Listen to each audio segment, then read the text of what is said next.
Hi ಎಲ್ರಿಗೂ ನಮಸ್ಕಾರ. ಇವತ್ತು ಕಡಲೆ ಹಿಟ್ಟಿನ ದೋಸೆ ಅಥವಾ ಕಡಲೆ ಹಿಟ್ಟಿನ ಆಮ್ಲೆಟ್ ಅಂತ ಹೇಳ್ತಾರೆ. ಸೊ ಅರ್ಜೆಂಟಾಗಿ ನಾನು ಆಲ್ಮೋಸ್ಟ್ ಎಲ್ಲ ಮಾಡ್ತಿರೋದು quick and easy recipes. So ಮನೇಲಿ ಏನೂ ಅಷ್ಟು ತರಕಾರಿ ಇಲ್ಲ, ಇಮಿಡಿಯೇಟಾಗಿ ಏನಾದರೂ ಮಾಡಬೇಕಂದ್ರೆ ನಾವು ಇದನ್ನು ಮಾಡ್ಬೋದು. ತುಂಬ ಸಾಫ್ಟಾಗಿರುತ್ತೆ ನೋಡಿ. ಸೊ ಕಡಲೆ ಹಿಟ್ಟಿನ ಆಮ್ಲೆಟ್ ಅಂತ ಹೇಳ್ತಾರೆ. ಸೊ ಇದಕ್ಕೆ ಮಾಡೋಕ್ಕೆ ಬೇಕಾಗಿರೋ ಇಂಗ್ರೀಡಿಯೆಂಟ್ಸ್ನ ನೋಡ್ಕೊಂಬರೋಣ. ಬೇಕಾಗಿರುವ ಸಾಮಗ್ರಿಗಳು: 1 ಕಪ್ ಕಡಲೆ ಹಿಟ್ಟು, ರುಚಿಗೆ ಖಾರದ ಪುಡಿ, ಉಪ್ಪು, 1/2 ಸ್ಪೂನ್ ಜೀರಿಗೆ, 1/4 ಸ್ಪೂನ್ ಪೆಪ್ಪರ್ ಪೌಡರ್ ತೊಗೊಂಡಿದ್ದೀನಿ, ಕಾಳು ಮೆಣಸಿನ ಪುಡಿ, ಜೊತೆಗೆ ಒಂದು ದೊಡ್ಡ ಕ್ಯಾರೆಟು, ಒಂದು ಮೀಡಿಯಮ್ ಸೈಜ್ ದೊಡ್ಡ ಕ್ಯಾರೆಟ್ನ ತುರಿದಿದ್ದೀನಿ, ಜೊತೆಗೆ ಒಂದು ಮೀಡಿಯಮ್ ಸೈಜ್ ಈರುಳ್ಳಿನ ಸಣ್ಣಕ್ಕೆ ಕಟ್ ಮಾಡಿರೋದು, ಜೊತೆಗೆ ಒಂದು ಸ್ವಲ್ಪ ಕೊತ್ತಂಬರಿ. ಮಾಡೋದು ಹೇಗೆ ಅಂತ ನೋಡ್ಕೊಂಬರೋಣ. ನಾ ಇಲ್ಲೊಂದು ಪಾತ್ರೆಗೆ ತುರಿದಿಟ್ಟಿದ್ದ ಕ್ಯಾರೆಟು, ಈರುಳ್ಳಿ ಮತ್ತು ಕೊತ್ತಂಬರಿನ ಮಿಕ್ಸ್ ಮಾಡ್ಕೊಂಡಿದ್ದೀನಿ. ಇದಕ್ಕೆ 1 ಬಟ್ಲು ಕಡಲೆ ಹಿಟ್ಟು, ಇದನ್ನು ಸೇರಿಸಿ ಚೆನ್ನಾಗಿ ಮಿಕ್ಸ್ ಮಾಡ್ಕೊತೀನಿ. ಇದಕ್ಕೆ ಜೀರಿಗೆ, ಕಾಳು ಮೆಣಸು ಪುಡಿ, ರುಚಿಗೆ ಉಪ್ಪು ಹಾಗೆ ಖಾರದ ಪುಡಿ ಸೇರಿಸಿ, ಆಲ್ರೆಡಿ ಕ್ಯಾರೆಟಲ್ಲಿ ಮತ್ತು ಈರುಳ್ಳಿಯಲ್ಲಿ ಸ್ವಲ್ಪ ನೀರಿನ ಅಂಶ ಇರುತ್ತೆ, ಅದಕ್ಕೆ ಅದನ್ನು ಫಸ್ಟು ಕಡಲೆ ಹಿಟ್ಟು ಗಂಟು ಆಗಬಾರ್ದು ಅಂತ ಫಸ್ಟೇ ನಾದ್ಕೋತಾ ಇದ್ದೀನಿ. ಇದನ್ನು ನೀಟಾಗಿ ಕಲಸಿ ಇದಕ್ಕೆ ಎಷ್ಟು ಬೇಕೋ ಅಷ್ಟು ನೀರು ಸೇರಿಸಿ ದೋಸೆ ಹಿಟ್ಟಿನ ಹದಕ್ಕೆ, ಹದ ತುಂಬ ತೆಳು ಮಾಡ್ಕೋಬಾರ್ದು, ಸ್ವಲ್ಪ ದೋಸೆ ಹಿಟ್ಟು ಆಗುವಷ್ಟು ಈ ಹದಕ್ಕೆ ಬಂದರೆ ಸಾಕು.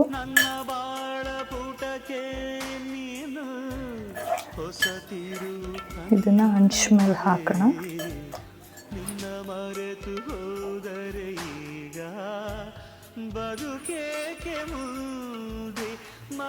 ನಾನಿಲ್ಲಿ ಹಂಚು ಕಾಯಕ್ಕೆ ಇಟ್ಟಿದ್ದೀನಿ.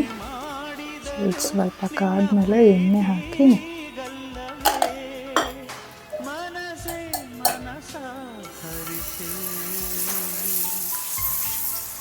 ಸ್ವಲ್ಪ ಜಾಸ್ತಿ ದಪ್ಪನೂ ಬರಬಾರ್ದು, ಹಾಗಂತ ಜಾಸ್ತಿ ತೆಳುಗೂ ಮಾಡ್ಕೋಬಾರ್ದು. ಮೀಡಿಯಮ್ ಸೈಜ್ಗೆ, ಮೀಡಿಯಮ್ ಥಿಕ್ನೆಸ್ ಬರೋ ಹಾಗೆ ಸ್ವಲ್ಪ ಇದನ್ನ ಸ್ಪ್ರೆಡ್ ಮಾಡಿ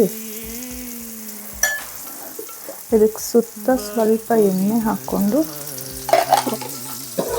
ಒಂದು 2 ಮಿನಿಟ್ಸ್ ಇದನ್ನ ಲಿಡ್ ಕ್ಲೋಸ್ ಮಾಡಿ ಬಿಡ್ತಿದ್ದೀನಿ. ಇದು 1.5-2 ನಿಮಿಷ ಬಿಟ್ಟಿದ್ದೀನಿ. ಮೀಡಿಯಮ್ ಫ್ಲೇಮಲ್ಲೇ ಬೇಯಿಸಬೇಕು, ಜಾಸ್ತಿ ಉರಿ ಕೊಟ್ಟರೆ ಇದು ಫುಲ್ಲು ಬ್ಲ್ಯಾಕ್ ಆಗೋಗುತ್ತೆ. ಸ್ಲೋ ಆಗಿ ತಿರುಗಿಸಿ ಹಾಕಿ ಈ ಸೈಡು 30 ಸೆಕೆಂಡ್ಸ್ ಸ್ವಲ್ಪ ಬೇಯಿಸಬೇಕು. ಉರಿ ಜಾಸ್ತಿ ಇಟ್ಟರೆ ಫುಲ್ ಸೀದೋಗ್ಬಿಡುತ್ತೆ, ಸ್ವಲ್ಪ ಲೈಟಾಗಿ ಮೀಡಿಯಮ್ ಹುರಿನಲ್ಲೇ ಬೇಯಿಸಬೇಕು. ಇದಕ್ಕೆ ಬೇಕಂದರೆ ನಾವು ಸಬ್ಬಕ್ಸಿ ಸೊಪ್ಪು ಅಥವಾ ಬೀಟ್ರೋಟ್ ಕೂಡ ತುರಿದು ಹಾಕ್ಕೋಬೋದು. ನಾನಿಲ್ಲಿ ಸದ್ಯಕ್ಕೆ ಇದ್ದಿದ್ದು ಬರೀ ಕ್ಯಾರೆಟ್ ಮತ್ತು ಈರುಳ್ಳಿ, ಸೊ ಹಾಗಾಗಿ ನಾನು ಅದಷ್ಟೇ ಹಾಕಿದ್ದೀನಿ. ನಾನು ಇಲ್ಲೊಂದು ಅರ್ಧ ನಿಮಿಷ ಹಾಗೆ ಬಿಟ್ಟಿದ್ದೆ. ಸೊ ಇವಾಗ ನೋಡಿ, ಇದು 2 ಸೈಡು ಕೂಡ ಬೆಂದಿದೆ.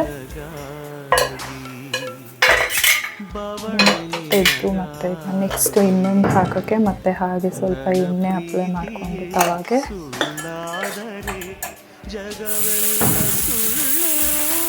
ಸ್ವಲ್ಪ ಮೀಡಿಯಮ್ ಸೈಜಲ್ಲಿ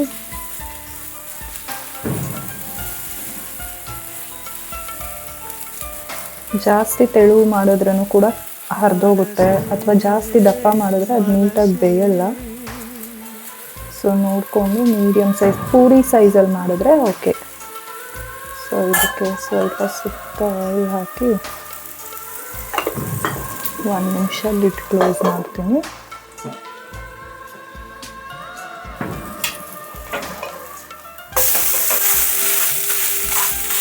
ಇದು ಸ್ವಲ್ಪ ಜಾಸ್ತಿ ಬಿಟ್ಟಿದ್ದಕ್ಕೆ ಸ್ವಲ್ಪ ರೋಸ್ಟ್ ಆಯಿತು.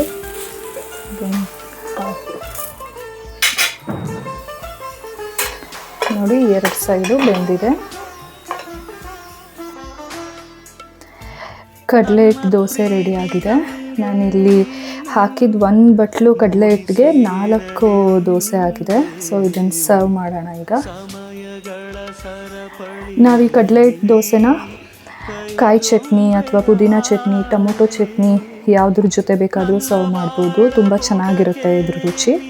ನಾನಿಲ್ಲಿ ಪುಟಾಣಿ ಅಥವಾ ಕಡಲೆ ಹುರ್ಗಡ್ಲೆ ಅಂತ ಏನು ಹೇಳ್ತೀವಿ ಅದರದ್ದು ಚಟ್ನಿ ಪುಡಿ ಇತ್ತು. ಸೊ ಅದ್ರ ಜೊತೆ ಸರ್ವ್ ಮಾಡ್ತಾಯಿದ್ದೀನಿ. ಸೊ ನೀವು ಟ್ರೈ ಮಾಡಿ ಹೇಗಾಗಿತ್ತು ಅಂತ ಕಮೆಂಟ್ ಮಾಡಿ ತಿಳಿಸಿ. ಮತ್ತು ಇನ್ನೊಂದು ರೆಸಿಪಿ ಜೊತೆ ಬರ್ತೀನಿ. Thank you.